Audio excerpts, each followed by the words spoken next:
This episode of Super Pulp Science is brought to you by The Backbone of Night by GMB Comiccon, available at all fine bookstores across Canada and the U.S.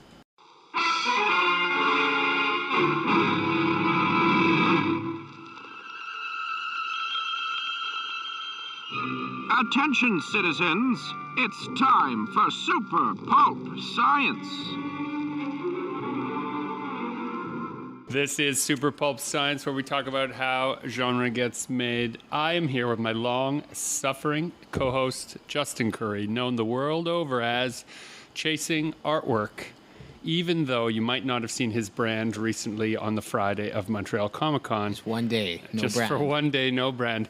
I am also here with my long-suffering producer. Actually, you don't look like you're suffering today at all. You look wonderful, Dan Vadeboncoeur. You look like you're having a good time. I am having a great time. It's good to see you. It's very good to be back here in person at the studio and talking to you both in person. Oh, my goodness. I want to know what happened about this branding thing. Okay, so first of all, because this could be somebody's first episode, Justin and I are working writers and illustrators who frequent Comic-Cons with our work. We're hybrid publishers, so we have stuff from regular publishers, and we also have stuff that we publish ourselves, which means when we go to shows, it's a kind of a big deal for our luggage to arrive. Let's talk about the evolution of that a little bit. Like when we started out, I think you started out pretty big, Gregory. Your first show, you went to San Diego Comic-Con just as a spectator, and you kind of took notes of what all the big, crazy, cool booths were doing.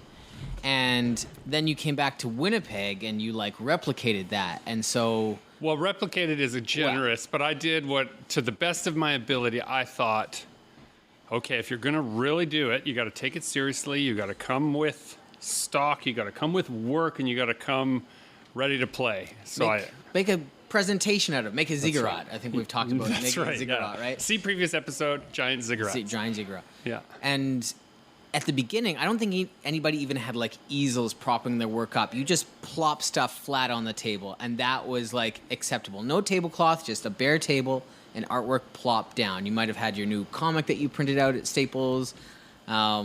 Maybe you had a portfolio, but it's usually just a couple pieces of paper plopped on the table. That's what I remember from my first show. Right. If you were really legit, you had one of those pop-up banner stands behind you. Right, that had your name on it. Came from Staples. But I didn't do that. I came with like multi-layers of stuff. I had shirts and prints and comics and a few different comics that I had bound by hand, done the hand stapling myself, printed. You can see previous episodes about that, how I basically, a good friend of mine, Ryan Bartel, brought me into the design studio, and we just learned how to use all the machines properly. So then I'm pretty sure it started like the anime conventions. They started playing around with what the pipes, PC pipes, PVC pipe, CP. I don't know the whatever. stuff. PCP? No, that's different. Right. That's Angel Dust? Yeah. Different pipes. Different pipes. I only know that because of 80s movies. Yeah. That's what that's called. Oh my god. We're not plumbers, but the stuff that a plumber would use, the lightweight piping that you would use. So they'd build like a little, almost kind of tower around them, so they'd have like a little peekaboo window for them to hand out artwork, and otherwise it's just a big front. And the benefit there was the joints. Yeah, you could fit the joints, and if you didn't epoxy them, then they could come apart, and you could build your little display. You could build like a little tower, yeah. And it was then, so cute. Yeah. The evolution. You still see those from time to time. I was just going to say, it does seem to be a very, maybe not with the pipes, but I do see that kind of style of like the big wall of art, and then a little window. Little window of the artist sitting there going, hi. How's it going? Which I think came out of necessity. Like a lot of like the really big anime shows, they give you like 4 feet of room, and you can only go up to 6 feet, like max. Like you can't go too tall, you can't go wide.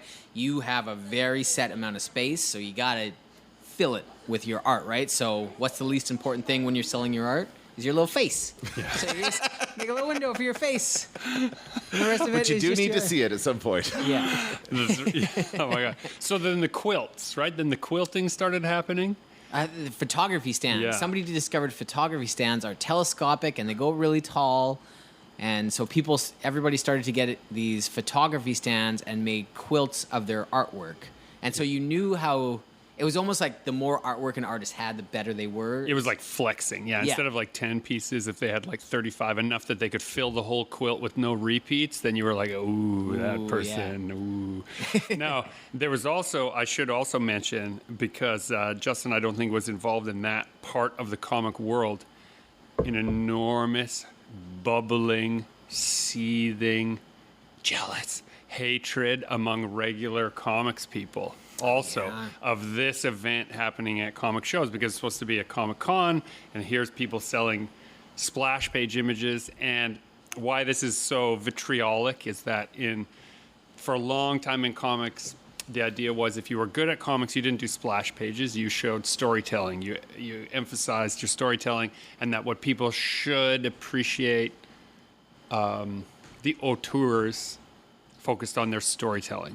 Anyone could make a splash, but it took real, quote unquote, real skill to do storytelling. And so the room started to divide, and regular comics artists didn't want to be tabling beside what they saw as print artists. And this whole like ridiculous class system. The crowd also drastically changed. It wasn't just hardcore comic book people attending the shows. It was normal people were coming to these things now, checking things out. Just interested. And cosplayers, which started to show up. And what was interesting to me about that, is like old school comic people just seem to despise the cosplayers because, and like the overwhelming rhetoric was they didn't buy anything. But the truth is they didn't buy anything when they were in costume because they were playing cosplay. But as soon as they were out of costume, you didn't recognize them as... Right, the anime character they just were, they would shop like everyone else. I imagine cosplayers spend quite a bit of money. And so it's like this weird, like any industry, when it's niche, the people who feel they found it first feel they have some control over it. But it's, I think, more akin to the booster rocket. You know, those Saturn 12 rockets, it lifts you so far, but then you got to let that shit fall away so that you can reach higher heights. And so, yes, being really niche is what made Comic-Cons what they were. They couldn't launch without that. But now they're in the mainstream, and you have to let everybody. And honestly, there's enough people attending these events that I think there's enough business for everybody. You've got especially in places like Montreal, huge city, huge crowd. How is the crowd? It robust. Felt like it could have been a 4-day show. Oh, yeah? It was wall-to-wall for 3 full days. Wow. Yeah. And speaking to that niche part, anyone who was complaining, I will often find myself straddling the line of like the print artist and the comic artist, right? So I'd be at either table at any given dinner, and I would often say to them, like, when the shows were small, they had maybe 5,000 attendees who were interested in your storytelling work. Well, now there's 25,000 attendees. Those same 5,000 people are still here. Like, I'm not sure what you're upset at, right? Right. Like, There's still the same, probably more people who are interested in your work because the show is so much more high profile. And yeah, there's a lot of other people selling a lot of other things there, but that's okay. That's what it's for. That's the purpose of the whole thing. that alarm was reminding me that I brought my car here today. I have to go pay for parking. Oh, lovely. So you can either pause or carry on. We're going to carry on. Well, I'll start the story. Okay. Attention all passengers. There is no one on board who can help you. We're radioing for a rescue vessel.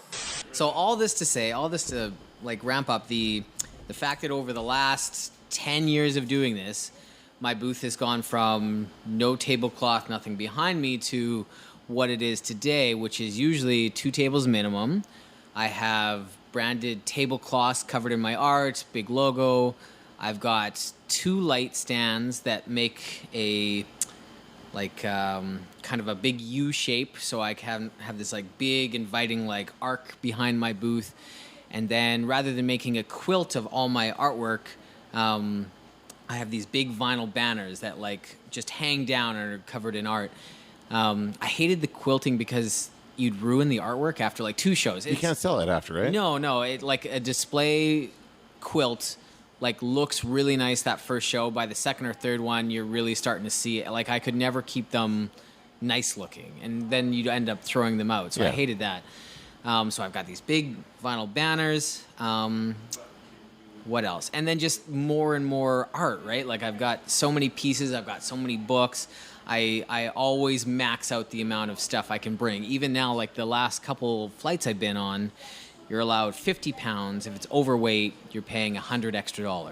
So I'm just knowing that I'm bringing overweight bags and paying that because it's worth bringing 20 extra pounds of paper. So in Montreal, I went with my girlfriend Darcy, and so we each have 2 checked bags. I have a snowboard bag full of all my stands and vinyls. I have portfolios. I have tons of paper, books. It's like 200 and something pounds of product. And because Darcy had a friend who during the pandemic had some kind of like WestJet credit that he wasn't able to use. He's from Australia. He wasn't able to come over and use the WestJet credit. We actually flew first class to Montreal, which is really cool. I didn't like never fly first class. So that was super exciting. We got to have like a full meal and Lots of leg room. yeah, lots of legroom. It was a fun flight down.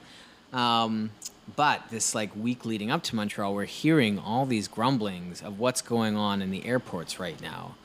And like when the event hit, airports were not that busy because nobody's flying, right? So they laid off however many workers. And now that everybody is pent up and wanting to do their traveling, airports are extremely busy, but those workers haven't returned yet. So what's happened is bags are not getting taken from one plane and put to the other and arriving at their destination at the same time as the traveler. And this has gotten really bad, especially in like the last like 2 weeks. I haven't been following the news. This is all just what I've learned this weekend because when we landed in Montreal, none of the bags were there waiting for us. The Montreal airport was just like gated off sections with towers and towers of suitcases that were waiting for the people to come back and get them or them to be shipped out to the actual people. So this was like a huge problem for all kinds of people. And yeah, this has never happened to me before. I've never had a bag. I don't think I've ever had a bag lost. Okay. Or if I had it, it was on the way home. So it was Usually, yeah, that's usually the way it goes. yeah. And then it doesn't matter, right? Then it doesn't matter, yeah. So I'm sitting in Montreal. It's we waited 2 hours at baggage claim waiting to see. WestJet didn't even have people there to talk to. They just had their service counter was closed and they had a QR code to go to the lost baggage page on their website to make a report. Wow. So they didn't even have somebody there to talk to. I think they just had given up on that part of customer service and go online and go from there. So I'm really starting to panic here because I have, like almost 20 feet of table space at the Montreal Comiccon and I don't have anything to put on it. Like you didn't have inventory as well? Or did you have like everything? Everything. Nothing. Okay. Yeah, Wow. all my printing, all my posters, like I had 4 art books and I had my new enamel pins, so I had a handful of those, but like really, 99% of everything was who knows where. So get to the B&B and it's midnight at this point, so I write 8 emails to 8 different digital printers in downtown Montreal explaining like, here's what I need.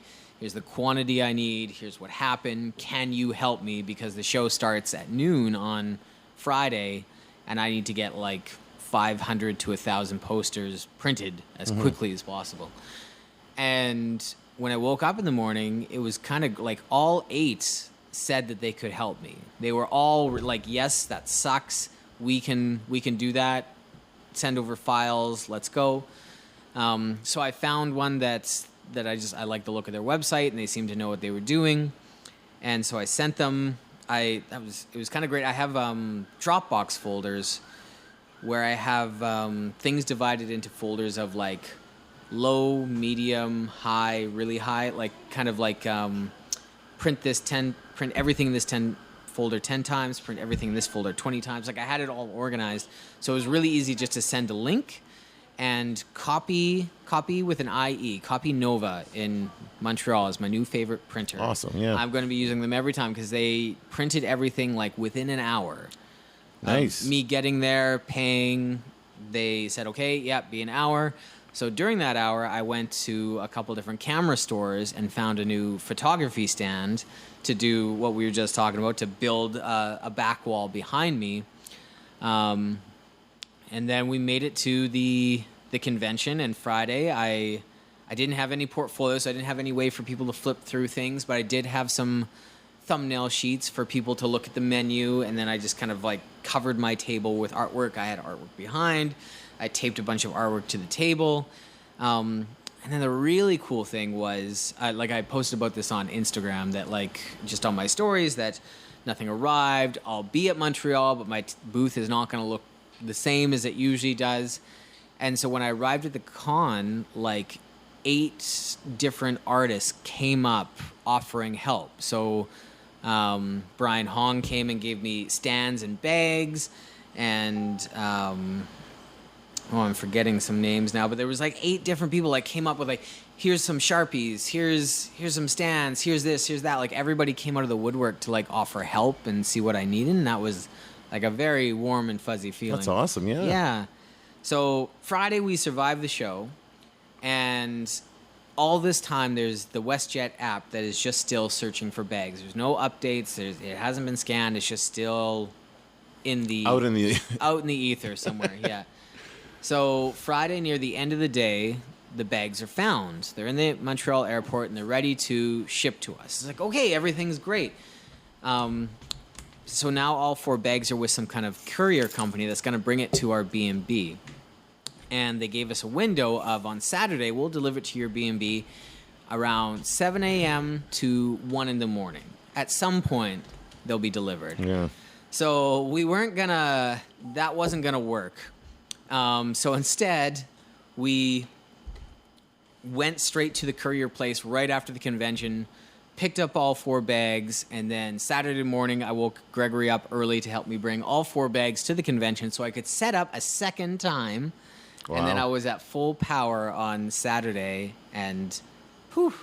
There's going to be starvation, fire, pestilence. Anyone caught in the middle of it doesn't stand a chance. So I've just returned from the hot streets, the wicked streets of Winnipeg. Did you tell them about the convention hug that you received? Yes, yeah. About everybody coming out of the woodwork giving me... Septastic was another one. She gave me tape and Sharpies. Oh my God. And it was so great. Yeah, it was just a lineup of people like, what can we do? What can we do? Yeah. That's great. That's just artists coming together and supporting artists, right? And that's excellent. So, so it's good to know you got everything together for Saturday. Now, this is happening everywhere. You mentioned that this is a big issue, and that you are entitled to money for that. For whatever you can spend, like I think up to $2,500, you can make a claim, and they should reimburse you for it. So, and that's I saw that as well, and so I'm going to I had to print new inventory. You should be able to get that covered. Stand. Yeah, I have the receipts for everything, so I'm gonna see what I can do there, because it's not like I could have. Yeah, the trip would have. It's not like I would have lost a ton of money, but like the it's a lot of effort, and the loss of profit would have been really. And you hear conflicting stories about why all the disruptions, but the one that I'm choosing to believe is that there is a work action going on. I'd heard that as well, right? yes. And so if that's the reason we lost our bags, I hope that the airline will reimburse you. And I also hope that those employees who have been worked round the clock during pandemic with very little safety precautions also get what they deserve. So you're okay with it if it's a workout? Yeah, I'm totally down, right? And I feel like it must be something like that. Because I've heard that. I've also heard that. It's not just in air fields as well as other transportation fields. But anyway, okay. Well, Saturday up to full power and great con. 3 days of packed people. It was your very first time there. It was my 4th or 5th time there, but not my first time in Montreal, but my first time doing the Montreal show. And there are a few metrics that I think are worth bringing up in terms of how I view a show, and how it's been a while since I've done a first-time show.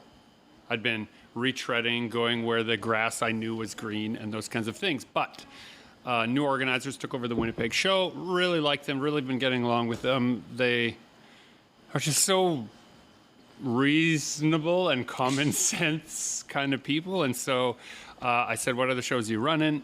And so here I am doing the Montreal show for the first time. Normally our family goes to the folk festival. Oh, yeah. Right? So we didn't do that this year, and my wife was sort of like, let's just give it a year. It's right. back, but That's maybe fair. it's a little too close. And I was like, okay, I guess I'll go to a different super spreader event In a different city. in a different city. But it's a lot easier to be masked fully when you're in an air-conditioned building than when you're outside at 35 above, I think. So all that to be said, one of the metrics I always think about when I go to a city is that no one has seen my work. No one has bought the work, so I have to bring some of everything.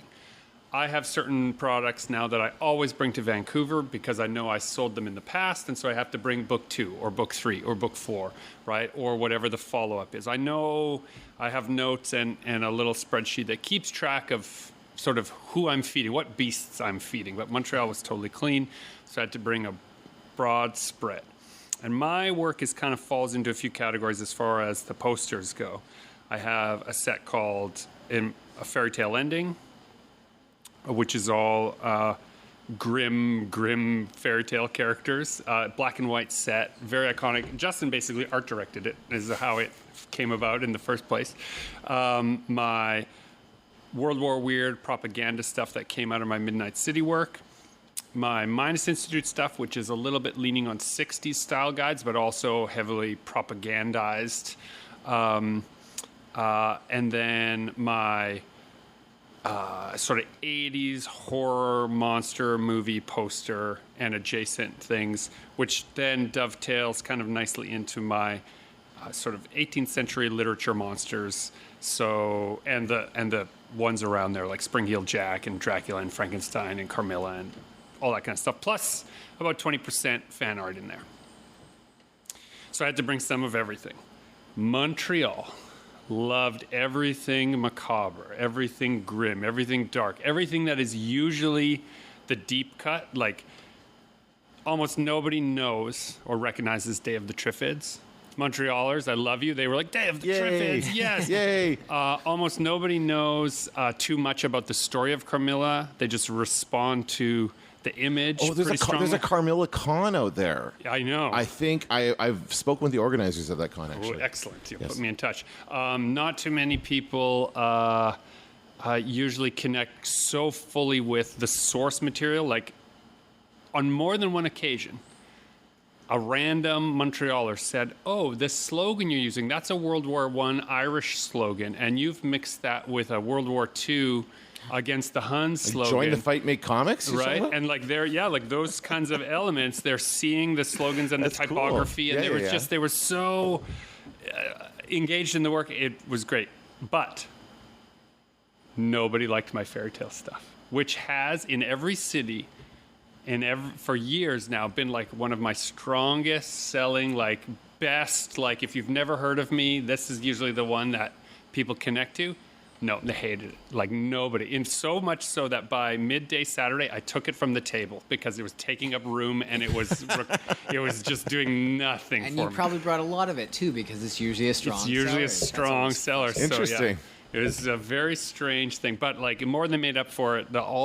And so many completely creator-owned, 100% my own composition, original character pieces that I brought. I usually only bring a few of each one just out of sheer love. Sold out of all of them in every variety. And so Montreal really embraced the strange, and I was Well, now you know for next year what to bring. Oh, yeah.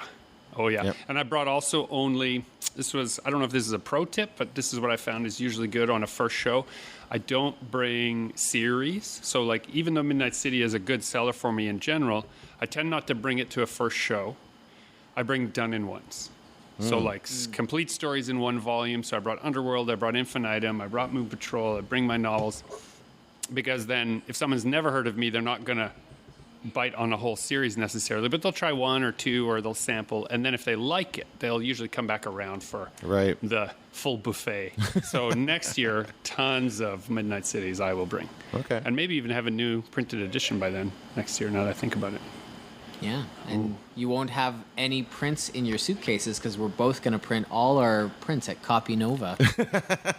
Well, now you have a This place, right? episode brought to you by. But you've talked about that in the past, how you often will have your stuff printed in city as opposed to having it shipped. If it's somewhere in the States, usually you talk about that because it's just too expensive to ship it.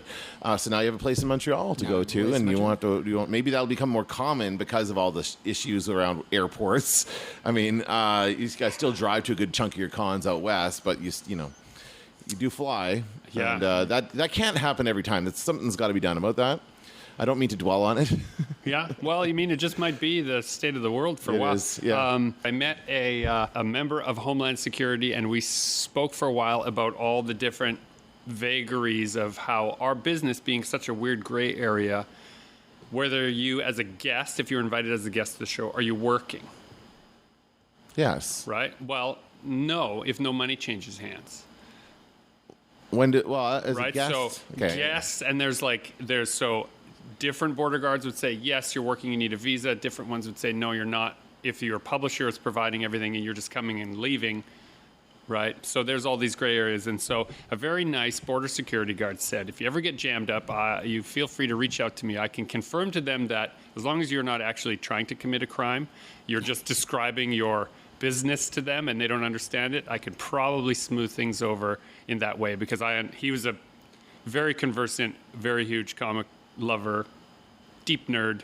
It's probably comes up a lot in his job, right? Yeah. Right? So I can only imagine how that all shakes it's a little out. weird and kind of frustrating that, like, we're going down for the weekend. It's not, so there's nothing that really categorizes us. There's nothing, we don't fit in any real slot as Yeah. far as that goes. And often you have to pay your state tax. There's plenty of forms you have to fill out when you get there, so you're paying taxes. You pay taxes on whatever you printed there. You know, Got my you have to California declare your seller's permit. That's right. Printed out.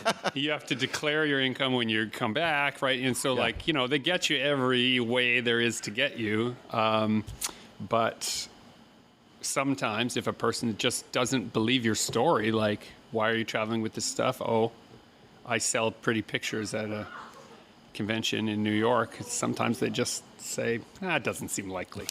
Why don't you go up the tower and have a look? It sounds very spectacular. Sure it is. Some tobacco company probably found a new way to light up the sky to sell more cigarettes. How was Montreal, the city? I love Montreal. Yeah. Montreal is a lot of Midnight City. The architecture in Midnight City is borrowed from my favorite parts of Winnipeg and my favorite parts of Montreal, with a little bit of my favorite parts of Istanbul sort of mixed in there as far as photo reference goes. So getting back into Montreal and being able to walk those uneven streets. Yeah, the cobblestone streets. And there's something for me too. If you're thinking of how to draw a city as an artist, you often get out your perspective grid and you start thinking, you're laying out the perspective lines, and you're, you know, doing all your 3-point perspectives, and you're finding the horizon line. You're doing all that. In a city like Montreal, none of that really works because it's so old and it's on these hills, and everything like feels more like it grew there than it was built there. And I love that about that city. And so many of those old edifices in old Montreal anyway, Yeah, you know, gorgeous. they've been gutted behind them, but the old building face is still there. And what about the language barrier? You don't speak much French. I don't speak any French. Do you, Justin? Not at all. Okay. Yeah, I mean, a little bit. My kids both speak probably 1,000 times more French than I do, but no language barrier. You know, everyone there would just, if they didn't speak English, some pleasant passerby would usually intercede who could speak both languages and just translate. There's a common greeting is hello, bonjour, because they want to see what you reply with. They're just giving you both options right off the bat, like Yeah, or as I would say it, bonjour. bonjour, bonjour, no. Bonjour, comment ça va? Yeah, I got to roll. My son is yelling for me. Roll those R's, Dad. Roll those R's. So, yeah, no, I didn't find that to be. So if somebody is wondering, should I or am I afraid to go to the Montreal Comiccon because of the language barrier? all were the first time we were like, what? How is this going to work? Do we need to print like new price signs that are in both? Like, Yeah. do we need to brush up on this? Like, are we going to be able to survive this show? But Yeah. And I found that as far as my explanations went, as anyone listening to the podcast knows, sometimes I can ramble and wax poetically. If I ask somebody and they clearly, if they identified that they didn't speak much English, you know, you just switch to Old Man and Sea levels of speaking. Just like, right? Just really clear, really concise, short sentences. And there was really no problem. Because, frankly, everyone there probably spoke English as a second language better than I spoke English as a first language because they had to study it carefully, right? Right. And you just learned it naturally. Yeah, right. So with all of the rough edges that ensue. Yeah. Interesting. Man, it's been so long since we've been here together. I want to share so many things with you, Dan, but we shouldn't overwhelm the single episode. Anything else about Montreal for you, Justin, that stands out? Yes. So I want to talk about the robot on the table. Oh, yes. Oh, yeah. I was going to ask about this. Very, very cool. Robot on the Let's table. describe it. It looks Robot like on the table. He is a very top-heavy robot with a little head and very broad shoulders with a pack of samurai swords on his back. You're bearing the lead. He seems to be wearing like an Adidas outfit. Well, matching Adidas outfit with a matching backpack. That's so the key. this is the M9E from Pure Arts. This is a custom paint job. So he comes in a whole myriad of different paint jobs, which is what I'm about to get to here. So walking down in old Montreal, Darcy and I were we took a day or two extra after Montreal just to kind of wander around, see some things. Have some alone time now that Gregory was gone. Yes. We checked out like the Jazz Fest and walked around and had lots of good food and all this stuff. And in old Montreal on like a cobblestone street, we're walking by and suddenly I see a window that is just filled with like these 1 foot tall, like movie quality statuettes, like of nerdy things. There's a bunch of stuff from Elden Ring. There's Assassin's Creed. There's robots. I'm like, I don't know what that is, but we need to go in there. And this is the day after the show. This is Monday. So we go up and again, the windows are just filled with these amazing looking toys, like collector item toys. And you have all that French money you don't want to bring home. So you all should that spend French it money, yeah. It doesn't work Spend it in Montreal. It doesn't work in Manitoba. Winnipeg. So What's the exchange rate to Montreal money? It's always there's a slight carry the poutine. Mm-hmm. So I kind of open the door and peek my head in, and I can immediately tell this is not a store. This is a place of work. And there's a bunch of people kind of all sitting there that all turn at the same time and give me the, what do you want look. He just walked into like an someone's office or studio. something? It is the office. It is the Pure Arts office. So this is their studio in Montreal where they design and produce and they manufacture in I think in China and Europe, but they design and market these things. Oh, okay. So there's just shelves of all the things that they have made and a row of desks where people work in their workday, and little old me who just burst in like, Because you can't read the signs. I want to know more. And so there's a group of 4 of them. They're sitting there. It's like, can we help you? He's like, I just want to know what's going on in here. Like, what is this? And it's like, well, this is a place of work and blah, blah. And we were just at the Comic-Con, so a lot of our stuff is still in boxes. And like, I was there too. People who've never seen Justin see a display of like vinyl toys or robots don't quite understand how his childlike excitement would allow him to, whatever that's going to happen next in this story, I will believe, because I've seen, it's so disarming. He like jumps, hops a little bit, and then points at things and smiles like ear to ear. And yes, so then what happened? So they were like, okay, so did you see our booth? I said, oh, no, I wasn't attending. I had a booth there. And the one girl kind of like squints her eyes and looks a little close, like, you do the Gundams. Oh. I was like, yes, that's me. I have a lot of Gundam work. And so then the other guys, their tone completely changes, and they're like, oh, can we see a Gundam? One of us. One of us. So I bring up just like my Instagram, and I hand my phone over, and they all crowd around the phone, and I escape to go look at the walls more. And you can hear by their tone of voice, it's like, oh. And so it gets like more and more excited. And so I kind of talk about how the show went, and we start talking shop a little bit. They're going to be in San Diego, so we started talking about San Diego and how excited we were. And the one guy was really, really excited about my enamel pins. I have these little Game Boy robot enamel pins. And I was gushing about these M9E robots because I'd seen them on Instagram, just my feed. They look something like Ashley Wood would do almost. So yeah. I've seen them around. And they have all these cool custom paint jobs, and so I was really drooling over those. And so we just all had a really good chat. And on the way out, he handed me one of these. Like, thanks for stopping by. We'll see you in San Diego. Take this. Like, that's amazing. This is so cool. Gave this to you? Oh my gosh. And so Darcy's just kind of laughing at all of this because I think she has the same reaction. Like, only you would like wander into a place of work and like, you know, like she was just, yeah, thought it was interesting. We would just wait. Oh my god! Because I noticed Greg goes to pick box. up a, he There goes is to pick a up a box. second box. Wait, I just want to take a look at this thing first. 332 of 400. Like these are not. No, these that's aren't just like, something else. What this now? Just off the top of my head, it reminds me. It looks kind of like one of those aliens from the Fifth Element, except in a tracksuit. Because Trendier version. The head kind of sticks out of the front like those ones do, but it's got a very cool. And like it's got, with street style. yeah, but it's also holding two. Now it looks like it has a total of 6 swords. Yeah. It's holding 2 of them. And there's. Do these come out of his hands, or are they Yeah, always? Okay. and those come out of his back. They're So you straight, can actually so they're take them all ninja out. toes. Yeah. Wow, that's very, very cool. So after we left the place, we realized like this is like 3 blocks from the B&B. I'm gonna go get him a bunch of pins and bring the pins back. So I got up to the B&B and found the suitcase that the pins were in and got like one of each pin and ran back. And most people had taken off. It was just like the 2 of the guys left. And so I came and I don't know if I'm gonna have any of these in San Diego. So like here, and they're like, we were talking about you while you were gone. Do you want to do a custom paint job for one of our M9Es? You bugger. And I said, of course I do. So they, in this box, in this other mystery box that's on the table that is unopened, is number 332 out of 400 of the M9Es for a custom paint job. So this one is all white and in like a dozen different pieces. Oh, okay, so you're it's- going to do that. I'm going to paint it. Nice. So, but here's the thing: as they're getting this together, I'm like, should I tell them that like I don't paint models? This like I'm kind of worried about like how good of a job I'm going to be able to do. But I figured it out. There we go. And if there is anyone who can see, even a child, please come up on the bridge. I'm going to do hydro dipping.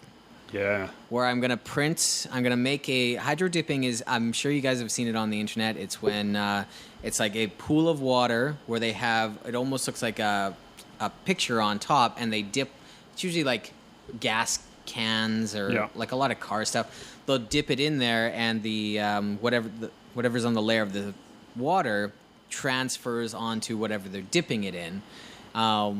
And that way I can do some kind of cool paint job on the computer, print it out, and get it applied to this thing. Use your skill set. Yeah. Yeah. Maximize on my skill set because Yeah. they really liked my use of color. Also maximum toxicity. Yes, I'm sure.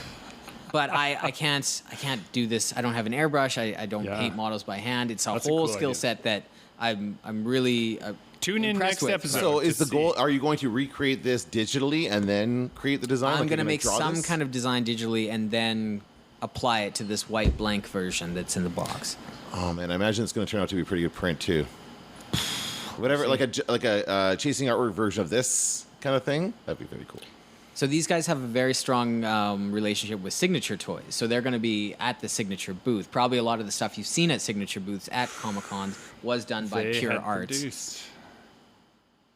Nice. You know, it's what's great about this story, right? Is again, it transcends language, right? We're very lucky to be a part of the visual arts community and to have the ability to, have sight that transcends language. And you just spotted what you love. You just literally followed. Ooh, that's cool. I'm going in there, right? And when you noticed that everyone was just working at the desk, you didn't go, "Oop, I probably shouldn't be in there." You said, "Tell me how you do what you do. Tell me more about what you do." Right? And if there's a lesson to be learned here, it's that. Like, let your love and curiosity lead you into some uncomfortable, maybe, situations, but, right? Uncomfortable for what, 2 minutes? And then you're fine. Yeah. You're all friends. Yeah. Yeah. We do the same. Yeah, we like making cool looking stuff. So That's all so worked cool. out. And Awesome. I love these gigantic pouches that are on them. Like, I put pouches on everything. I got the Rob Liefeld gene for pouches. Right, I love putting pouches and belts with huge, like, As long as you didn't get Gear his gene for storage. crotches. no. Well, listen, love what you love. Draw what you love, I guess. Right, however you want to render it, it's up to you. But so yeah, I just love how accessorized this big puffy robot is. Excellent. So, I'm a little jealous. Not gonna lie. But also, I think I deserved it karma-wise for balancing. Yeah, for the mess up at the airport, right? Yeah, that kind of made it good at the end of the weekend. It was a very sleepless, stress-filled first night, and not a fun morning that first morning. But so my connection flight on the way home, oh yeah, I look at my ticket, and I have 21 minutes between flights. And I'm at the Ottawa airport, and I'm thinking to myself, oh, this is not going to work. Like, there's no 21 minutes. Like, if that flight is a little bit early and this flight is a little bit late, what's going to happen? And this flight was just a little bit late, so now I'm behind. And so I call the flight attendant, and I say, like, there's a few people on the connecting Winnipeg flight. I try to make it like I'm trying to help everybody who's on the flight, but really You only care about yourself. I'm being 100% self-serving in this specific moment. I will fully identify. And so I ask the flight attendant, is it possible before we all deplane for you to make an announcement to just explain that there's like a few, 'cause I knew there was at least a family with a baby, and so I was leaning on that family with the baby. Like, I was like, oh, that family over there with the baby, they'll never make their flight. Because maybe if you make an announcement that we all have to go, they'll let us all off first, and then we'll have a chance. Because all I'm thinking is that run. And on the way to Montreal, passing through Toronto, no escalators were working and no elevators were working. And so crossing Toronto Airport, 40 flights of stairs, I was just replaying that in my mind. I was like, there is no way I'm going to make it to my flight. So I get everybody fired up to sprint off the plane. And we do, and you look up the connecting gate, and it's literally right next door. Like the plane next to ours is the plane we're getting onto. There was absolutely no reason to rush. B33 and B34. Yeah. Well, at least you got on first. Oh my goodness, yeah. So it was like run. Oh, and I was so embarrassed as the rest of the plane deplaned, and I was just sitting right there at the gate. Right? I made it. It's okay. I made it, guys. We got it. We made it. Oh my goodness. Excellent. Well, so not all air travel is terrible. Sometimes they do have some foresight to say short connection, but put those planes side by side. That was total coincidence. They didn't do that on purpose. Probably coincidence. Yeah. So now that I hesitate to say we're back. We're not back. I'm still in Operation Travel Less. I'm still trying to pick what shows. I'm not doing any U.S. shows. We got invited to the yacht party for heavy metal at San Diego Comiccon. Going to try and get Justin on the list. I emailed them to say the more talented, better-looking Justin Curry should take my place on your guest list for the yacht party. I just don't want to add what happened to Justin to a American Adventure. right. It just takes it to a whole other level. It takes it to a whole other level, and like if I'm 3 days, or if I have to stretch my flight a couple of days, it impacts the kids at school. It impacts my wife, who then has to do there's more stacking. So no U.S. shows for me, at least until next year. Trying to work on projects that are more local. Did not sign an NDA for it, but I'm working. I'll just imagine they're going to send me one real soon. So I'm working on there's a science fiction fantasy horror series that's being shot here. They asked me to make some props for them. Not a job I would normally take, but it was like... Design props, you mean? Well, if I Concept art? Or is that what we're talking about? So I thought at first it would be storyboard stuff, but Yeah. no, in fact, it's pages for a comic book that is going to appear on screen. Right. Or like in That's cool. So Kind of like what I did. The Working- concept art for the video game to be shot in the video game. that's right. Kind of Similar kind of thing. work in It's- progress. So if that works out, then I'll have to be around for a bunch of that, and that's kind of fun and interesting and right here in my home city. So that means that I'm kind of happy to have that instead of too much travel to the U.S. It lessens the blow. I do have a smidge of FOMO that you're going to run off to San Diego Comic-Con. So even if everything goes smoothly, tell me it's going badly, just so I don't feel bad. I'm hoping it goes smoothly because in my mind, I'm a little stressed out about San Diego. Right, it's my first show back in the States. It's a big one. It's a Wednesday to Sunday show. It's the first San Diego con back. It's the first San Diego con back. Yeah. So in my mind, Montreal was going to be the most stress-free, easy show. Like it's just a warm-up for San Diego, and it turned out Montreal like took a lot out of me. So I'm hoping that means San Diego is going to go super smooth. Well, you've already you're not going to have the issue because you're getting your stuff printed there, right? Everything's getting printed there. So that's not going to be an issue. I ship stuff ahead. The worst can happen. You could lose your luggage, but then, well, I guess you would lose all your stands and stuff, right? That could happen again. I'm buying stands there. Okay. I'm not even going to risk that. Yeah. So I'm phoning a photography store either after we're done the podcast, or I'm going to email them and just make sure they've got. Is this coming up soon? Is this right away? It's in 10 days. Oh crap! Yeah, that's when Icon is happening. So I'm staying here to do the Icon show. My kids are going to help me with that. George McHale is coming to stay with me for Icon. Well, have a good night, Mr. Mason. Thank you. See you in the morning, I hope. I hope so.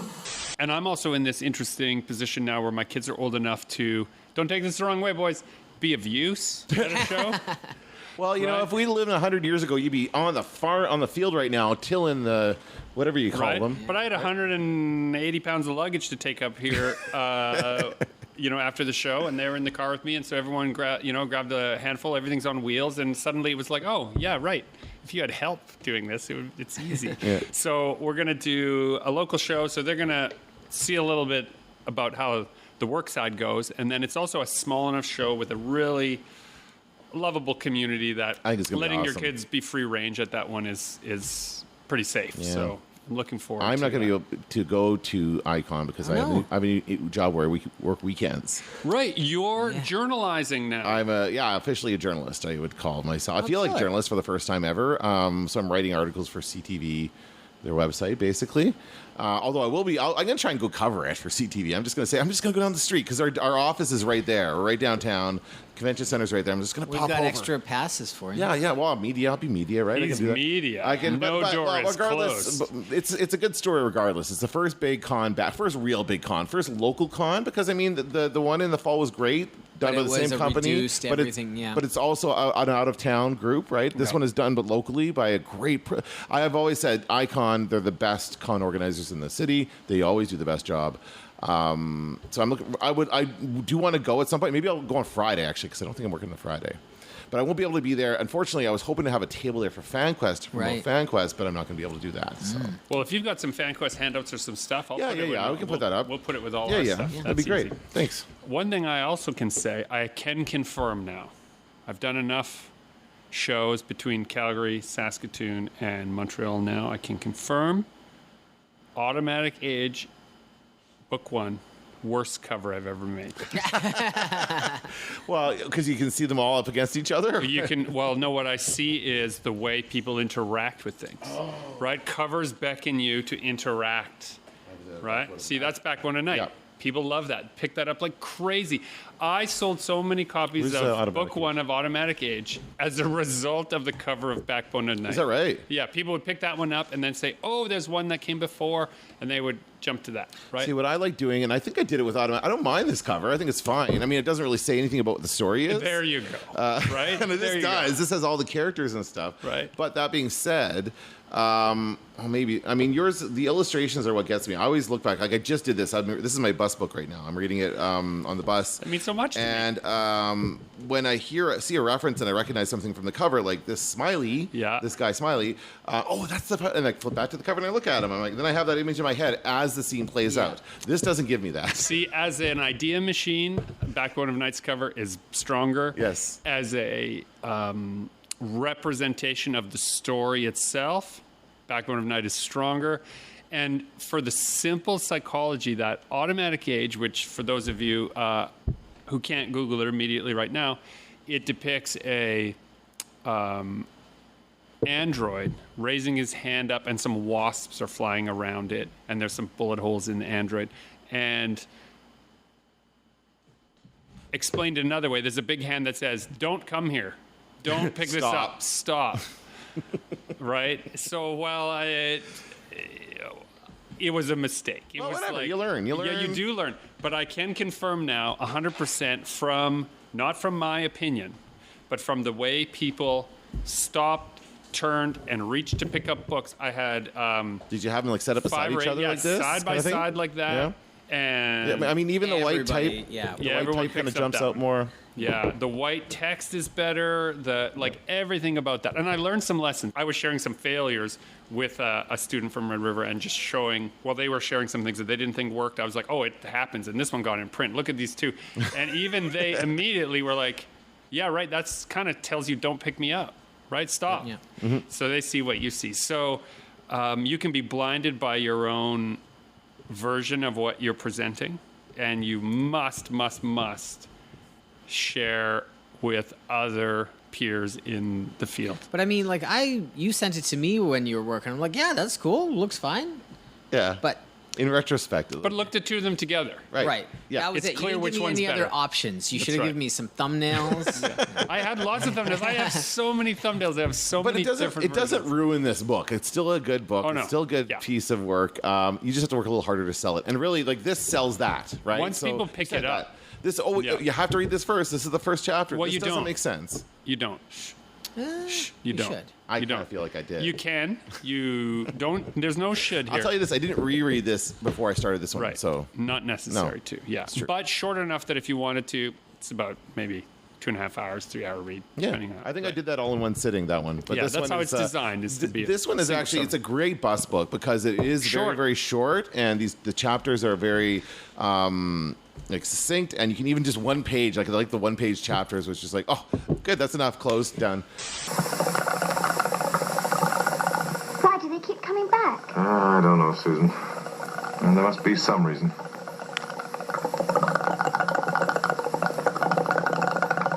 Maybe they can hear us. As I've mentioned in other places, You Were Never Really Here was an inspiration for the pacing of how I wrote this, because I read that book traveling and on planes, and very short chapters, very in and out, very visceral, very like high tension, but then stop.